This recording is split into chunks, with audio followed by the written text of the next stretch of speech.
तो सही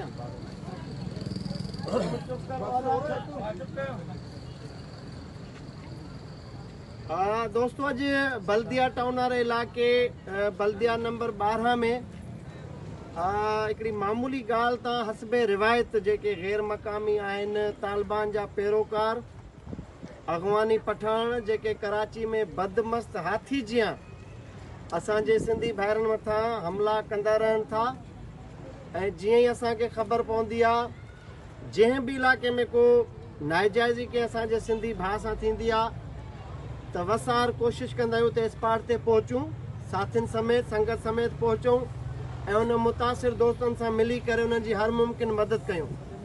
ईअं ई अॼु मंझंदि धारे असांखे ख़बर पई त खोखर बिरादरी सां को महसूद पठाणनि पाणी जे भरण जी ॻाल्हि तां उन्हनि ते तशद्दुद कयो आहे, जंहिंमें हिकिड़ो ई छा नालो राशिद खोखर आहे, हिन मथां बदतरीन तशद्दुद कयो आहे।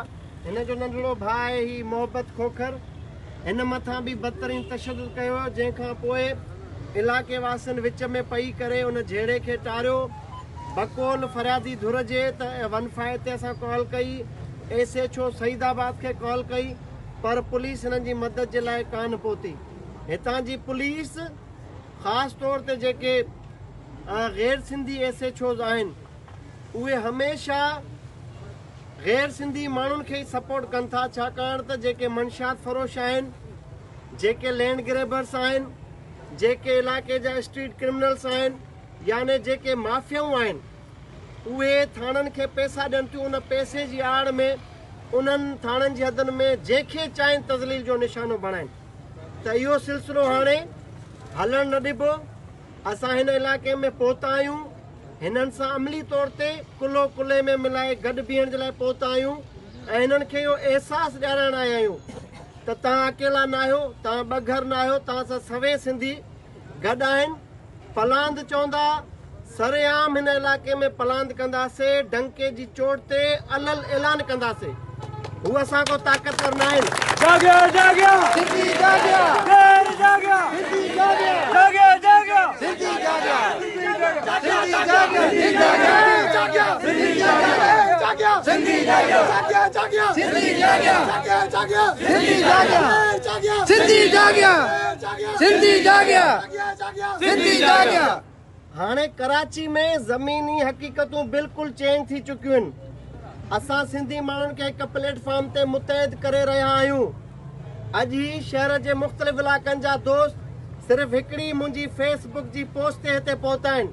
हिननि जो अक्सर माण्हुनि जो तालुक़ टीम मुश्ताक सरकी सां न आहे, पर जज़्बो अहिड़ो पैदा कयो आहे असां त कंहिं बि सिंधी भाउ ते को हमिलो थिए थो त सवें सिंधी हिते अधु कलाक जे नोटिस ते उन इलाइक़े में बिल्कुलु तयारी सां पहुचनि था।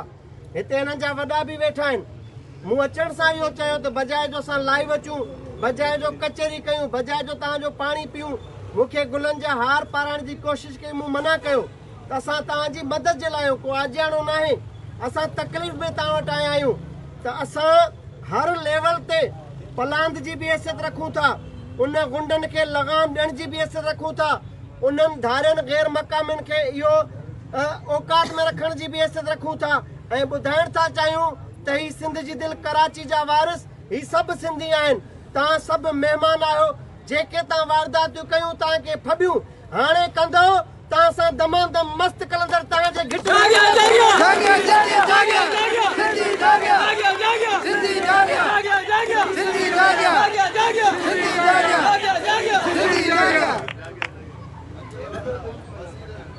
त हे जेके SHOs आहिनि, हितां जे SSP साहब खे अपील था कयूं त पुलिस जो रवैयो ॾिसो, ताक़तवर ऐं गुंडनि सां गॾु आहे।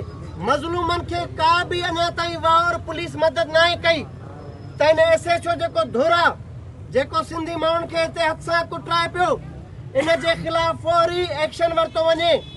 ॿी सूरत में जेकॾहिं हिननि नौजवाननि बि उन्हनि गुंडनि जीअं कानून हथ में खयो त ही इलाइक़ो मैदान जंग बणिजी वेंदो। पोइ असां को वधीक को न दिलेर आहे न को ताक़तवर आहे, सभिनी जो ख़बर आहे। सिंधी जागियो, सिंधी जागियो, सिंधी जागियो। असां हमेशा कानून जी अमलदारी ते यकीन रखियो आहे।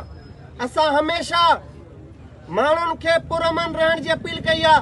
असां हमेशा अदम तशद्दुद जी ॻाल्हि कई आहे। असां पुरअमन मुहिब वतन पाकिस्तानी आहियूं। असां सभिनी ज़ुबाननि जो क़दुरु था कयूं जेके सिंध धरती सां प्यार कनि था, जेके सिंधी माण्हुनि खे पंहिंजो भाउ सम्झनि था।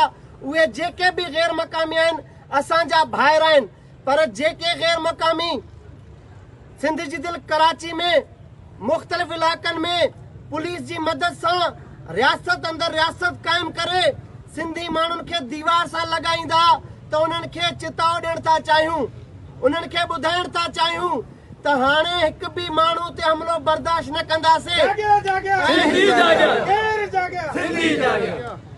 असां हमेशा पुरअमन रहण जी तलक़ीन कई आहे दोस्तनि खे, पर माण्हुनि जो रत गरम आहे, माण्हू बर्दाश्त नथा कनि। रोज़ रोज़ हमला इन शयुनि खे सिंध सरकार रोके। सिंध सरकार छो नथी रोके? छाकाणि त सिंध सरकार बि गैर मक़ामी माण्हुनि वांगुरु ब्लैकमेल थियल आहे।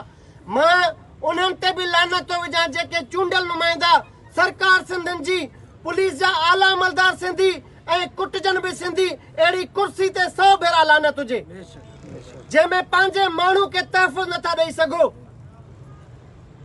त ही वारदात जा सिलसिला बंदि थियण घुर्जनि।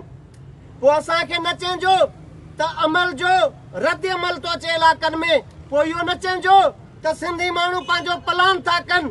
असांखे आईन पाकिस्तान 100 PPC तहत इहो आईनी हक़ थो ॾे त मुंहिंजे मथां, मुंहिंजी जान जे मथां को बि धारियो हमलावर थिए त मां पंहिंजे लाइसेंस याफ़्ता हथियार सां पंहिंजो सेल्फ डिफेंस यानी जान जो दिफ़ा करण जो हक़ रखां थो।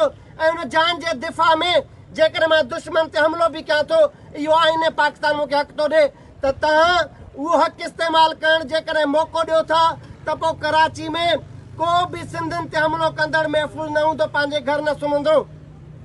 असां चाहियूं था त हुकूमत एक्शन वठे। असां चाहियूं था पुलिस जा आला अमलदार नोटिस वठनि। असां चाहियूं था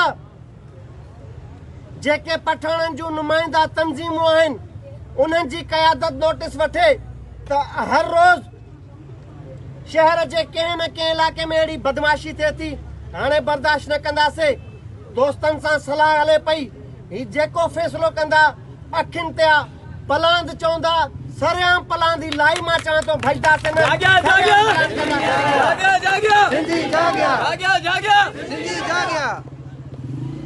ही दोस्त कानूनी कार्रवाई चवंदा FIR हिकिड़े अधु कलाक जे अंदरि FIR कराए बदिराईंदासूं। दोस्तनि सां सलाह मशवरो हले पियो।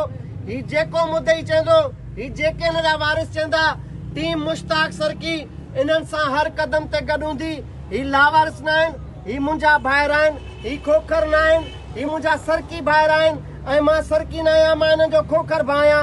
हिननि सां कुलो कुलो मिलाए में गॾु हूंदासीं। टीम मुश्ताक सरकी जा सवें दोस्त पहुता आहिनि जेके मुख़्तलिफ़ इलाइक़नि खां हिते आया आहिनि, जेके सभिनी खे हिते आथत ॾियण आया आहिनि त पंहिंजा ई भाइर आहिनि। त असां सभु मुतहिद आहियूं, पाण में ताक़त जो मिसाली ॿधियारो मुज़ाहिरो कंदासीं ऐं धारे खे, गैर मक़ामी खे, लोधियल खे जेको खाए बि सिंध धरती जो ऐं नमक हरामी बि सिंध धरती सां करे त अहिड़े गैर मक़ामी खे हाणे टफ टाइम ॾींदासीं ऐं ॿुधाईंदासीं त ही सिंध जा मज़दूर पोरत ग़रीब तबिके वारा ग़रीब ज़रूर आहिनि, लावारिस न आहिनि। असां हज़ारे सिंधी हिननि सां बीठा आहियूं। हथ मथे करे चओ हिननि सां बीठा आहियो। हुकुम कर गाली। जागिया जागिया जागिया जागिया जागिया जागिया जागिया जागिया केर जागिया सिंधी जागिया जागिया जागिया सिंधी जागिया केर जागिया सिंधी जागिया जागिया जागिया सिंधी जागिया।